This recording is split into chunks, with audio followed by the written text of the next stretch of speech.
Dear students, आज हम emulsion के बारे में पढ़ेंगे।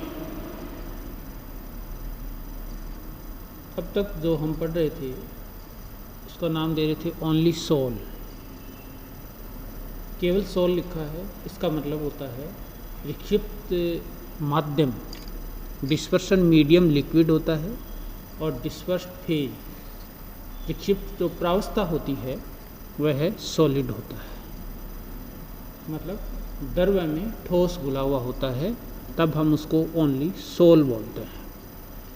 यदि लिक्विड में लिक्विड डिजॉल्व होता है, मतलब परिक्षेपण माध्यम और परिक्षिप्त प्रावस्था दोनों ही लिक्विड होते हैं, द्रव होते हैं, उस स्थिति में इनका जो कोलाइडी सॉल्यूशन बनता है उसको हम इमल्सन या पायस कहते हैं।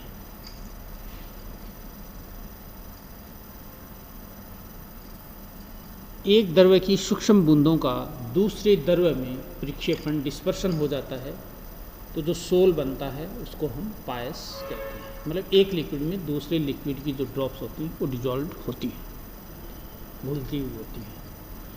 फॉर एग्जाम्पल, दूध एक ऐसा पायस है जिसमें द्रव वसाएं जल में वितरित रहती हैं। मिल्क एक ऐसा इमल्सन है जिसमें लिक्विड फेट्स पानी में डिस्पर्स्ड रहती है, घुली हुई रहती है। और इसमें जो पायसी कारक होता है या इमल्सी कारक जो होता है वो कैसीन प्रोटीन होता है, जो लिक्विड में, लिक्विड वाटर में लिक्विड फैट्स को डिजोल्व किए हुए रहता है। इमल्सी कारक के बारे में आगे पढ़ेंगे। और पायस में प्राय है या इमल्सन वर्ड जो है ज़्यादा उपयुक्त है। इमल्सन में प्राय एक द्रव्य जल होता है, दूसरा द्रव्य तेल या तेलीय द्रव्य होता है। ठीक है। सूक्ष्म बूंदें सोल के कणों से बड़ी होती हैं। जो स्मॉल ड्रॉप्स होती हैं वो सोल के जो पार्टिकल्स होते हैं उनसे बड़ी होती है। सादा सूची द्वारा सिंपल जो माइक्रोस्कोप उससे देखी जा सकती हैं। यदि जैतून के तेल को जल में, जैतून का जो तेल होता है, ऑलिव ऑयल जो होता है, उसको यदि वाटर में डिजोल्व करें, नाइट्रोबेंजीन को जल में मिलाया कर हिलाया जाए तो इनके इमल्सन बनते हैं। वाटर में नाइट्रोबेंजीन मिलाते हो तो इमल्सन बनता है, और वाटर में जैतून ऑलिव ऑयल मिलाते हैं तो इमल्सन बनता है। और दूध एक रिनाउंड एग्जाम्पल है इमल्सन का। आपको पूछा जाए कि दूध क्या है, तो द्रव्य में द्रव्य सोल बोल सकते हैं, या इसका दूसरा नाम अपन क्या बोलेंगे, इमल्सन। वह इमल्सन दो प्रकार के होते हैं। क्लासिफिकेशन ऑफ इमल्सन्स है, उसमें अपन बात करते हैं। तो इमल्सन दो प्रकार के होते हैं। तेल में जल पायस, water in oil. Water in oil, पानी किस में घुला हुआ है, तेल में। मतलब तेल ज़्यादा है, पानी कम है, तो मीडियम कौन सा हुआ, तेल। वाटर इन ऑयल, या हिंदी में जब हम लिखते हैं तो तेल में जल। जल किस में घुला हुआ है, तेल में, मतलब तेल ज़्यादा मात्रा में है। इस प्रकार के इमल्सन में जल की बूंदें परिक्षेपित प्रावस्था में तथा तेल परिक्षेपित या परिक्षेपण माध्यम होता है। माध्यम कौन होता है, तेल। वाटर इन ऑयल, शॉर्ट में लिखते हैं वाटर इन ऑयल, वाटर का W ऑब्लिक ऑयल का O, WO। फॉर एग्जाम्पल, मक्खन, कोल्ड क्रीम एटसेट्रा, इनको तेलीय पायस या ऑयली इमल्सन कहते हैं। मक्खन जो होता है, जो हम घी निकालते हैं, कच्चा घी जो जिसको बोलते हैं, तो उसमें क्या होता है, तेल होता है, मतलब घी फैट होती है ज़्यादा, और उसमें थोड़ा पानी मिला हुआ होता है। तो मक्खन जो होता है दैट इज WO टाइप का इमल्सन होता है। WO, water in oil.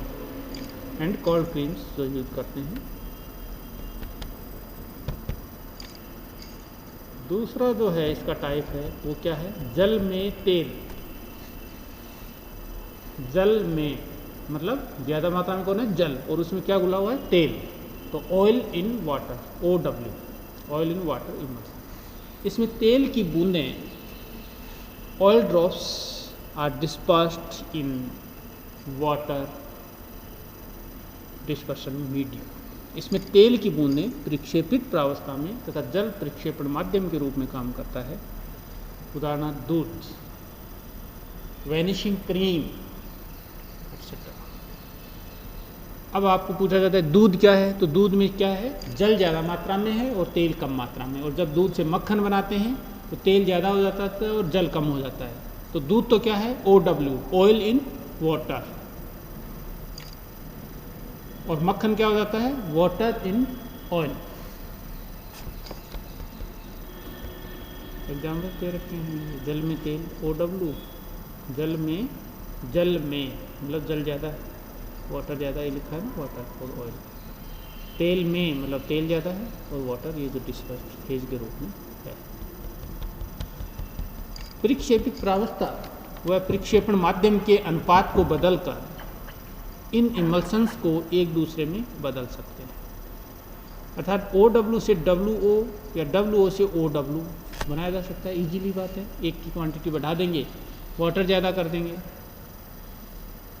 तो ऑयल इन वाटर हो जाएगा, और ऑयल ज़्यादा कर देंगे तो वाटर इन ऑयल हो जाएगा। जैसे नाइट्रोबेंजीन में जल की अल्प मात्रा मिलाने पर क्या बनेगा, नाइट्रोबेंजीन में जल की अल्प मात्रा बनाते हैं तो वाटर इन ऑयल WO बन जाएगा। और जब जल में नाइट्रोबेंजीन की अल्प मात्रा मिलाएंगे तो नाइट्रोबेंजीन किस में है, वाटर में, तो oil in water OW emulsion बन जाएगा।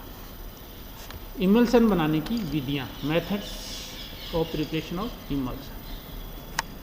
किसी इमल्सन को या किसी पायस को बनाने की क्रिया इमल्सिफिकेशन कहलाती है। इसमें उपयुक्त दो द्रवों को, एक बहुत कम मात्रा में और दूसरा बहुत अधिक मात्रा में, बल्क का मतलब ज़्यादा मात्रा में, मिलाकर तेज़ी से हिलाकर या अल्ट्रासोनिक वेव्स जो होती हैं उनके द्वारा इमल्सन बनाया जाता है। दोनों द्रवों के मिश्रण को कोलॉइड मिल या मिक्सी या होमोजिनाइजर, मतलब जिससे होमोजिनियस सॉल्यूशन बन सके, होमोजिनाइजर में लेकर मिलाने पर ही इमल्सन प्राप्त होते हैं। सामान्यतया इमल्सन अस्थायी होते हैं तथा ये दो विभिन्न परतों, लेयर्स में पृथक हो जाते हैं। इन इमल्सन्स को स्थायी बनाने के लिए किसी तीसरे पदार्थ की अल्प मात्रा की आवश्यकता होती है। दो लिक्विड्स को मिलाते हैं तो इमल्सन बनता है, और इन दोनों लिक्विड्स से जो इमल्सन बनता है उसको स्थायी करने के लिए जिस पदार्थ का प्रयोग किया जाता है, जो पदार्थ मिलाया जाता है, उसको इमल्सिफाइंग एजेंट या पायसीकारक या इमल्सिकारक कहते हैं।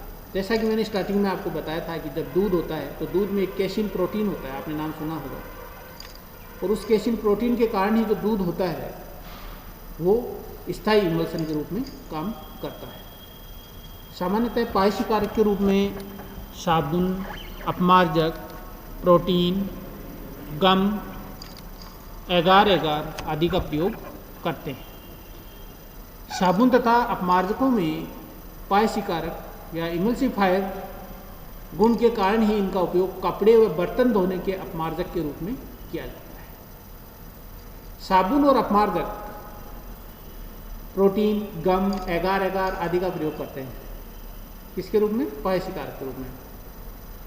साबुन तथा अपमार्जकों में पायसीकारक गुण होने के कारण ही इनका उपयोग कपड़े व बर्तन धोने के अपमार्जक के रूप में किया जाता है। इनका पायसीकारक गुण होता है। पायसीकारक का मतलब जो इमल्सन बनता है उसको स्थायी करते हैं। तो कपड़े जैसे धोते हैं तो पानी होता है, पानी में जो गंदगी फैलती है, गंदगी होती है वो मिलती है, जैसे कपड़ों में गंदगी लगी है वो उसमें मिलती है। तो इसमें क्या होता है, पायसीकारक होता है, वो इसमें क्या करता है, इनके स्थायित्व को बढ़ाता है, जिससे वो मैल वहाँ से हट जाता है। पायसीकारक पायस के दोनों द्रवों के बीच के अंतरापृष्ठीय तनाव को कम करके प्रक्षिप्त प्रावस्था की बूंदों के चारों ओर एक पतली झिल्ली या तय बना लेता है और उसके पास आने से रोकता है।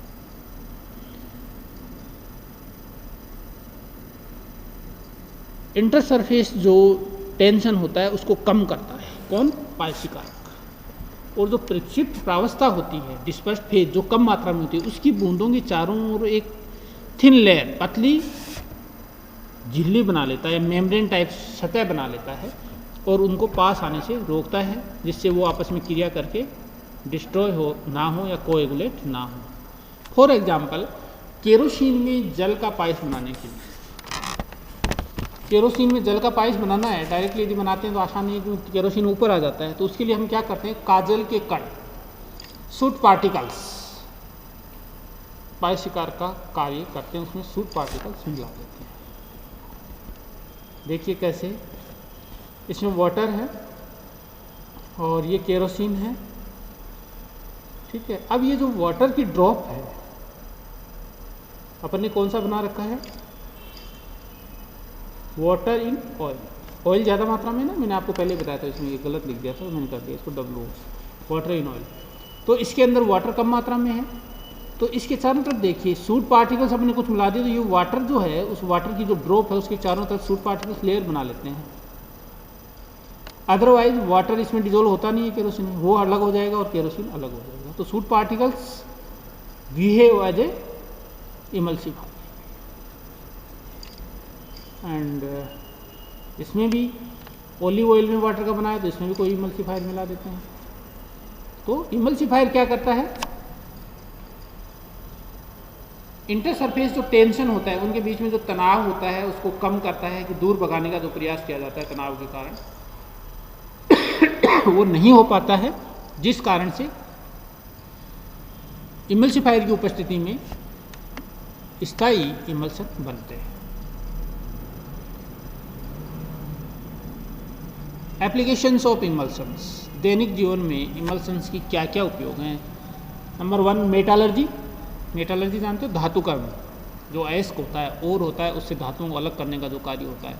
तो उसमें मेटालर्जी में धातु के जो सल्फाइड अयस्क होते हैं उनके सांद्रण में, आपने 10th 12th में ही पढ़ा होगा, सांद्रण में झाग उत्प्लावन विधि, फ्रोथ फ्लोटेशन प्रोसेस यूज लिया जाता है। उसमें भी तेलीय पायस या ऑयली इमल्सन का ही प्रयोग होता है। तेल अयस्क के कण के साथ पायस या इमल्सन बनाते हैं, ठीक है।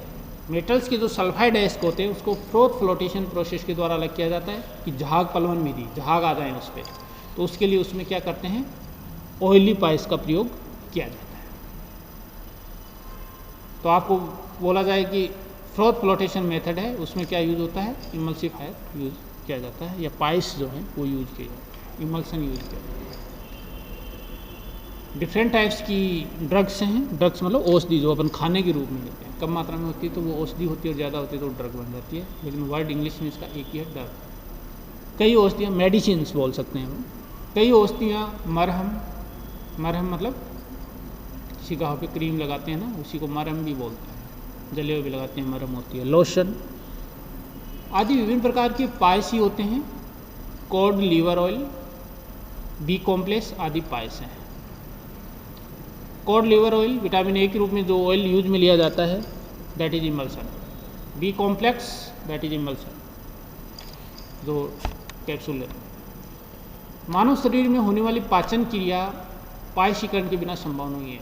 Very important example of emulsion, कि हमारी जो डाइजेस्टिव सिस्टम है उसमें इमल्सिफिकेशन यदि नहीं हो तो डाइजेशन ही नहीं हो पाएगा। हम भोजन के साथ जो वसा व घी लेते हैं, फैट मतलब घी भी फैट ही है, उसका कुछ भाग आंतों के क्षारीय द्रव्य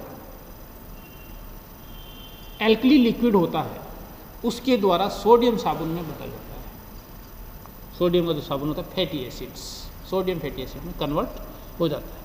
इस प्रकार बना हुआ सोडियम साबुन, सोडियम फैटी शेष वसा व घी का पायसीकरण कर देता है, जिससे वह आंतों में आसानी से बच जाता है। थोड़ा सा भाग जो अपनी एलिमेंट्री कैनाल है उसमें स्मॉल इंटेस्टाइन है, उसके अंदर जैसे एल्कली जो लिक्विड होता है उसके द्वारा, और ऑयल होता है उसमें फैटी एसिड होता है, तो जो एल्कली लिक्विड होता है उसमें सोडियम होता है, उनके साथ क्या करता है, सोडियम फैटी एसिड बन जाता है।